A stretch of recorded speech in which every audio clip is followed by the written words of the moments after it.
रास्ते से हमें बचा ले। और ये दुआ इतनी जरूरी है इंसानों की जिंदगी में, दुनियावी और आखिरत की जिंदगी दोनों की इतनी जरूरी, इतनी अहम है कि मेरे रब ने इसे हर नमाज में फर्ज कर दिया है। मतलब ये है कि हमारी अपनी जिंदगी में रास्ते का चुनाव, कि हम किस रास्ते पे चले और किस रास्ते से बचे, ताकि अल्लाह की मदद हो, कामयाबी हो और दुनिया आखिरत में दोनों में हम सुरखरू हो जाए। इस बात को हम सभी को समझना है। साथियों, आप सभी ये महसूस करते होंगे कि जब सरकारें बदलती हैं तो उसका असर समाज पे पड़ता है, प्रदेश पे पड़ता है, देश पे पड़ता है। और ये भी आप महसूस करते होंगे कि समाज में उसी समाज की हैसियत होती है जिस समाज की सत्ता में भागीदारी हो और जो समाज सत्ता के काबिल हो। तो ये बात हम सभी अच्छी तरीके से समझते हैं।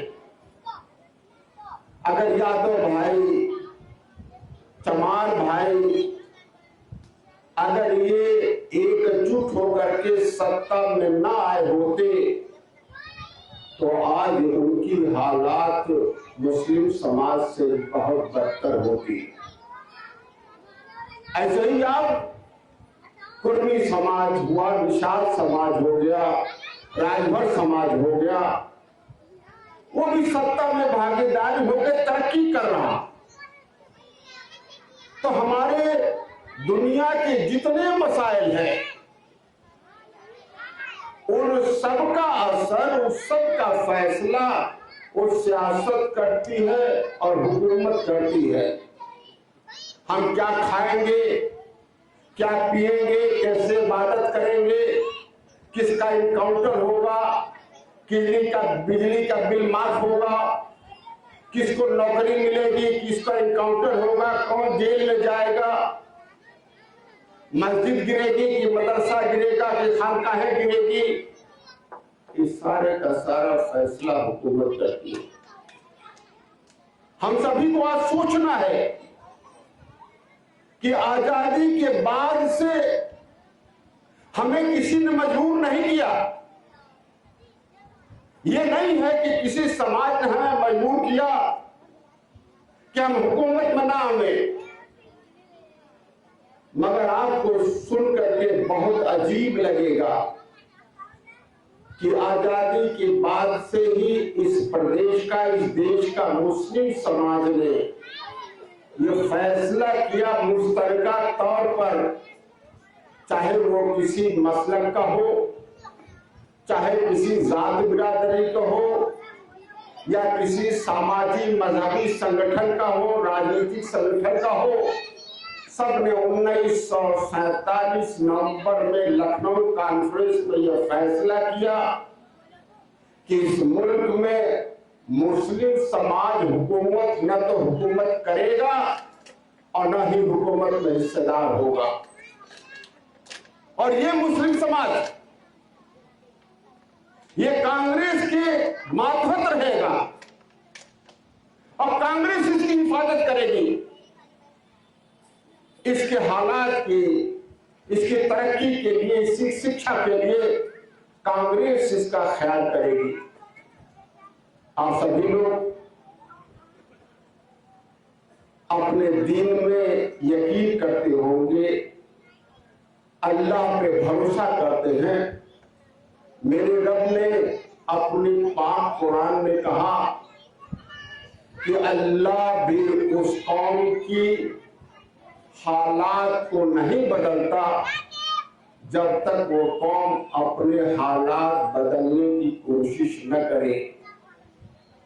बिल्कुल साफ है। मेरा रब कह रहा है कि किसी कौम के हालात नहीं बदल सकती जब तक वो कौम अपने हालात बदलने की कोशिश न करे। आप ये सोच लो, एक बार गौर से सोचो, समझो, आप घर पे जाके सोचो कि मेरा रब कह रहा है कि अगर कोई कौम अपनी हालात बदलने के लिए कोशिश नहीं करती, जद्दोजहद नहीं करती, संघर्ष नहीं करती, तो मेरा रब भी उनकी हालात को नहीं बदलता। बड़ा अजीब इत्तेफाक है, अजीब सोच है इस देश के मुस्लिम समाज का कि आजादी के बाद उसने अपने हालात को वो कांग्रेस के जिम्मे लगा दिया। मेरा रब कहता है, हमने कहा हम अपनी हालात नहीं बदलेंगे, हमारी हालात कांग्रेस बदलेगी। अगर कांग्रेस कमजोर पड़ी तो समाजवादी पार्टी बदलेगी, बसपा बदलेगी, हम अपने हालात बदलने की कोशिश नहीं करेंगे। साथियों, मेरा रब सिर्फ मुसलमानों का रब नहीं है, मेरा रब सारी इंसानियत का रब है। उसने कहा कोई भी कौम, जब तक चमार भाई भी कांग्रेस को वोट दे रहा था, जब तक यादव भाई भी कांग्रेस को वोट दे रहा था, जब तक उसने अपनी हालात बदलने के लिए अपनी पार्टी नहीं बनाई थी, जब तक उसने अपना माल और अपना वक्त, अपनी ताकत नहीं लगाई थी, तब तक उस कौम की हालात नहीं बदली थी। इसलिए ये मजहब की लड़ाई नहीं है। आप ये सोच रहे हो कि हम मुसलमान हैं इसलिए हमारे हालात खराब हैं, ये बिल्कुल सोच गलत है। ऐसा नहीं है। पिछड़े समाज में भाइयों ने, कुछ दलित समाज के लोगों ने अभी तक, आज भी उन लोगों ने अपने हालात बदलने के लिए कोशिश नहीं की है, पार्टी नहीं बनाई है, तो उनके भी हालात मुस्लिम समाज की तरफ से बदतर है। तो इसलिए ये मजहब की लड़ाई नहीं है, ये मसलक और जात बिरादरी की लड़ाई नहीं है, बल्कि ये लड़ाई है संघर्ष के, अपने कौम के अपने हालात को बदलने के लिए। अगर हमने अपने हालात बदलने की कोशिश की तो मैं एक बुनकर का बेटा जो बचपन में अपने हाथ से अगर बुनाई करता था, अगर हमने कोशिश की कि हमें सर्जन बनना है, हमने कोशिश की और आज सर्जन बना। कोई डॉक्टर बन गया, कोई इंजीनियर बन गया, कोई मास्टर बन गया, कोई मजदूर बन गया। तो जिस तरीके से जिसने कोशिश की, वही मेरे रब कहता है कि जो जिस काम के लिए कोशिश करता है उसको वही मिलता है जिसकी वो कोशिश करता है, जो भी कोशिश करता है। तो इसलिए बात बिल्कुल साफ है। आज मोदी जी ने प्रधानमंत्री बनने की कोशिश की, योगी जी है मुख्यमंत्री बनने की कोशिश की, तो आज प्रधानमंत्री मुख्यमंत्री है। मगर हम चाय खाने से बैठ करके, फजर की नमाज पढ़ करके, फजर में हम अल्लाह से दुआ करते हैं कि अल्लाह मुझे सीधे रास्ते पर बता, कामयाबी के रास्ते बता। मेरा रब कहता है कामयाबी है अपनी हालात बदलने की कोशिश में कामयाबी है, उसी में मैं तुम्हारी मदद करूंगा। मगर चाय खाने में आकर के हम दूसरे को हराने जिताने लगते हैं और अपने खुद गुलाम बनने की खुद साजिश करने लगते हैं। क्या हम वोट देने में कोई हमें मजबूर करता है कि हम कांग्रेस को वोट दें? क्या कोई हमें मजबूर करता है कि हम सपा बसपा को वोट दें? क्या हमें कोई मजबूर करता है? हम अपने मन से वोट देते हैं। हम उनके लिए जिहाद करते हैं, गुलाम बनने के लिए जिहाद करते हैं। हम अपने आने वाली नस्लों को गुलाम बनाने के लिए जिहाद करते हैं।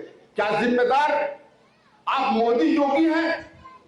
क्या हमारे मस्जिद, मदारिस और खानकाहों पर और बुलडोजर जो चल रहा है, क्या इसके लिए मोदी और योगी जिम्मेदार हैं? क्या इसके लिए भाजपा जिम्मेदार है? अगर हम ये सोचते हैं तो बिल्कुल गलत है। इसके लिए जिम्मेदार हम खुद हैं। आप फैसला कर लो। आज मोदी जी, योगी जी डॉक्टर अयूब से ताकतवर क्यों है? वह इसलिए है कि आज उनका समाज उनके साथ है। आज अखिलेश यादव एक बड़ा नेता क्यों है? उस पर मुकदमा नहीं हो रहा है, यादव समाज का हत्या नहीं हो रही है, उनके इबादत गाहों को नहीं गिराया जा रहा है। आखिर क्यों? क्योंकि उनका समाज उनके साथ है। मगर हम कमजोर क्यों हैं? हम लाचार बेबस हैं। आप लाचार बेबस इसलिए हो कि हमारा समाज आज हमारे साथ नहीं है। बस फर्क इतना है, मगर किसी ने मजबूर नहीं किया है। अगर मोदी जी को समाज को जोड़ ले, योगी जी के समाज को जोड़ ले, अखिलेश जी मायावती जी के समाज को जोड़ ले, राहुल जी के समाज को जोड़ ले, अगर सबके समाज की संख्या उत्तर प्रदेश में जोड़ लीजिए तो डॉक्टर अयूब के समाज की संख्या उनसे ज्यादा है। आप जोड़ लीजिए, आप गौर फिर करिए, आप जोड़ लीजिए। आज हमारा समाज अगर हमारे साथ आ जाए तो क्या मोदी जी, योगी जी की हैसियत होगी? मस्जिद मदरसे खानकाहों पर बुलडोजर चलाना तो खाम हो जाएगा, किसी मुसलमान की तरफ आंख उठाकर देखने की हैसियत नहीं बनेगी। ये है ताकत, सिर्फ वोट की ताकत। यही खैलाबाद का मिसाल देख लो आप। मुस्लिम समाज ने जब जीतना चाहा जीता, और जब भाजपा को हराने लगे तो पीस पार्टी की भी जमानत जब्त हो गई और सपा बसपा के जो में भाजपा जीत गई। यही चीज इस टांडा विधानसभा का है। आपका इतना वोट है कि इसका कोई मुकाबला नहीं कर सकता, कोई मुकाबला नहीं कर सकता। आपको जीतने से दुनिया की कोई ताकत नहीं रोक सकती, मगर आप जीतने की फैसला करो। यह काम सिर्फ डॉक्टर अयूब का नहीं है, यह काम सिर्फ पीस पार्टी का नहीं है, हमारे पीस पार्टी के साथियों का नहीं है, क्योंकि यह मसला सारे मुस्लिम समाज का है। यह मसला सारे कमजोर तबकों का है, जिसको उनका हक हिस्सा नहीं मिला है, जिनको इंसाफ नहीं मिला है। क्या आपने देखा नहीं? अगर ब्राह्मण और क्षत्रिय कांग्रेस और भाजपा के शक्ल में हुकूमत में हुए, अगर यादव समाज के लोग सपा के रूप में हुकूमत में हुए, अगर चमार भाई बसपा के रूप में हुकूमत में हुए, तो आप थाने में जाओ, तहसील में जाओ, जिले में जाओ, डीएम है, एसपी है, दरोगा है, सिपाही है, जज है, कलेक्टर है, वो या तो ब्राह्मण मिलेगा, क्षत्रिय मिलेगा, या तो चमार भाई मिलेगा, या तो ये मिलेंगे। मगर मुस्लिम समाज 25% इस प्रदेश में है, मगर 1% भी नहीं मिलेगा। अगर सोचो कि अगर थाने में 25% मुस्लिम समाज का दरोगा सिपाही रहे, डीएम एसपी रहे, कलेक्टर रहे, तो क्या किसी मुसलमान का नाइंसाफी हो सकती है क्या? चाहे वो किसी मसलक का हो, चाहे वो किसी जात बिरादरी का हो। आज जब आप कहीं मौजूद नहीं है तो आपके साथ तासुर होगा, मगर जब सब जगह आप अपनी तादाद में रहोगे तभी हो पाएगा। ये नहीं है कि सिर्फ मुस्लिम समाज के साथ नाइंसाफी है। अगर पिछड़ों के नाम पर समाजवादी पार्टी आई तो सब यादव समाज को नौकरी मिली। साक्य शैली मौर्य कुशवाहा कसब बिन बल्ला कहां कोहल लोहार तेली तरुणी राजभर चौहान 40% समाज है पिछड़ा समाज, उसे 4% भी नौकरी नहीं मिली। इसी तरीके से बसपा अगर सरकार में आई तो सिर्फ चमार भाइयों को नौकरी मिली, धोबी पासी वाल्मीकि पत्रकार बेलदार और खटिक भाइयों को नौकरी नहीं मिली। उनकी हालत वैसी की वैसी है। इसलिए साथियों, चाहे कोई नाम हिंदुत्व का दे, चाहे कोई सेकुलर का दे, चाहे कोई पिछड़े का दे, दलित का दे, चाहे समाजवाद का दे, चाहे बहुजनवाद का दे, मगर सब ये धोखा है, सब ये धोखा है आपका वोट लेने के लिए। क्या आप बता दो कि आपने अभी चुनाव हुआ है, 90-95% इस जिले के मुस्लिम समाज ने समाजवादी पार्टी को वोट दिया है। आप हमें बता दो, 4-4 वर्ष समाजवादी पार्टी की सरकार बनी है, अगर मुस्लिम समाज ने वोट न दिया होता तो समाजवादी पार्टी की सरकार न बनी होती। किसानों का बिजली माफ हो सकता है, उनका रेट फिक्स हो सकता है, मगर आपका वसूली फिक्स हुआ, रेट नहीं हुआ। हर मुसलमान बिजली डिपार्टमेंट का कर्जदार हो गया। मैं भी 2012 से 17 तक विधायक रहा, सवाल पे सवाल पूछा, मगर सरकार ने इसका कभी जवाब नहीं दिया। 18% मुस्लिम समाज को नौकरी करने के लिए भी समाजवादी पार्टी ने अपने मैनिफेस्टो में लिखा, मगर मुस्लिम समाज को 18% क्या 1% भी नौकरी देने का काम नहीं किया। और वहीं यादव भाइयों को चपरासी से लेकर एसडीएम तक 50% से ज्यादा नौकरी दी। आप हमें बता दो कि अगर इस प्रदेश में मुस्लिम समाज समाजवादी पार्टी को वोट न दे तो क्या समाजवादी पार्टी एक भी विधायक या एक भी एमपी जीत सकती है क्या? आज बसपा को मुसलमान ने वोट देना छोड़ दिया तो आज बसपा के एक भी विधायक जीतना मुश्किल है। साथियों, यही फैसला सभी आपको करना है। बात साफ समझ लीजिए, नहीं तो मसलक की लड़ाई है। जो लोग मुसलमानों को मसलक में बांटते हैं वो लोग अल्लाह के और नबी के पैगाम की बगावत करते हैं। समाज और दुनिया में आखिरत में कामयाबी की मुखालफत करते हैं। जो लोग जात बिरादरियों में मुस्लिम समाज को बांटने की काम करते हैं वो अल्लाह के फरमान और नबी की हिदायत की बगावत करते हैं, समाज में कामयाबी की मुखालिफत करते हैं। साथियों, ये थाने में आप जाते हो तो ये आपसे पूछा नहीं जाता कि आप किस बिरादरी के हो, किस मसलक के हो। आपको मुसलमान समझ करके आपके साथ व्यवहार किया जाता है, जुल्म किया जाता है। तो मसला किसी मसलक का, जात बिरादरी का नहीं है, बल्कि मामला है वो मुस्लिम समाज का होने का।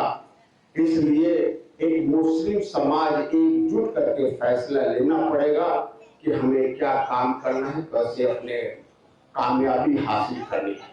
साथियों, आखिर में मैं एक बात बिल्कुल साफ कर दूं कि इन सभी बातों से मैं क्या कहना चाहता हूं।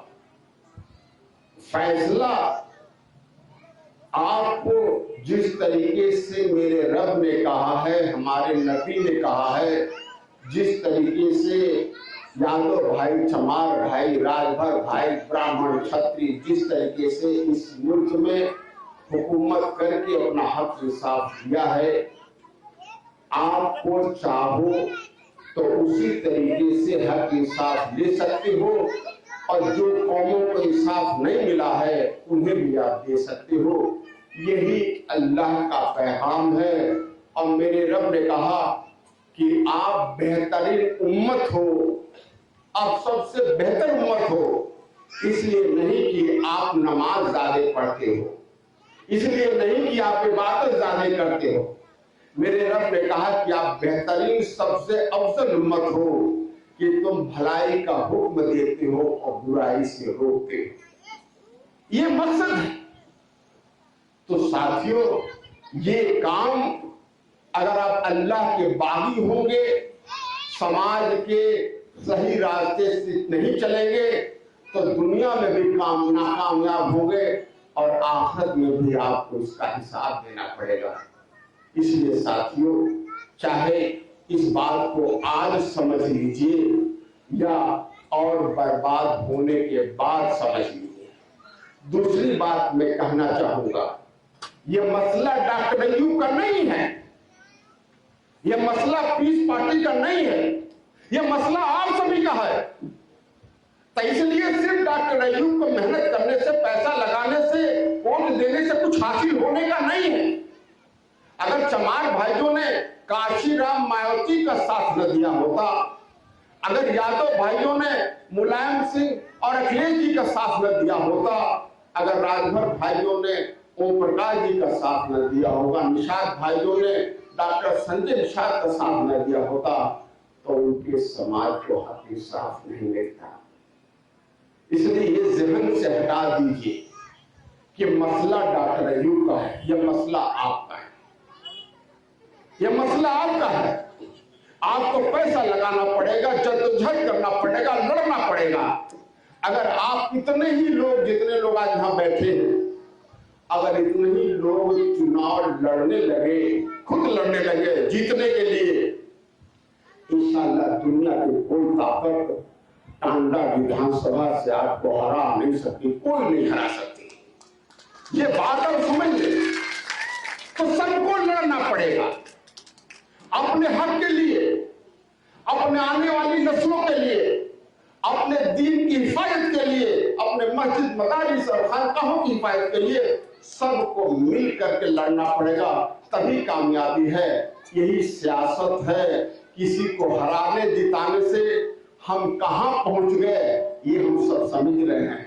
साथियों, अगर हम चाय खाने पर बैठ करके अगर हम भाजपा को हराने के नारा देते रहेंगे, तो दूसरा समाज एकजुट होकर के भाजपा को जिताने का नारा देगा।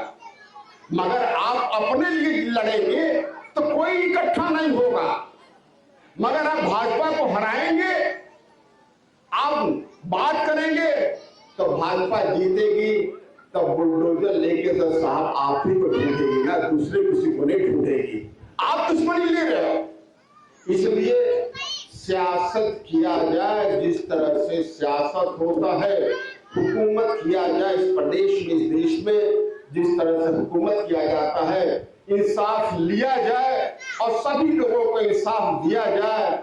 यही हमारे रब का पैगाम है, यही हमारे नबी का पैगाम है और यही इस देश का संविधान है। आप सभी लोग आए, आप सभी का एक बार फिर शुक्रिया अदा करते हुए अपनी बात को खत्म करता हूं।